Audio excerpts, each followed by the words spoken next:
way para gumanda ang buhay ninyo? Nag-DPWH kami.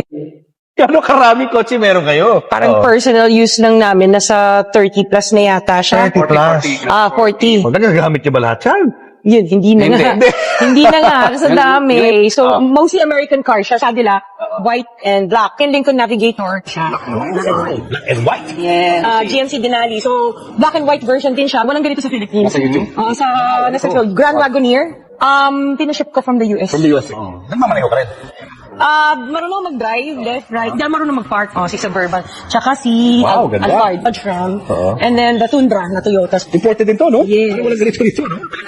And then the Toyota Sequoia. This is the TRD Pro. So more sports, tapos ito yung capstone, yung high-end niya. X5, tsaka yung F8 na Jaguar. Jaguar naman to. Yeah. Altera. Hindi na nag-reproduce to. So Mercedes-Benz, GLS. One of the S-Class series ng Benz. And then the Volvo XC90.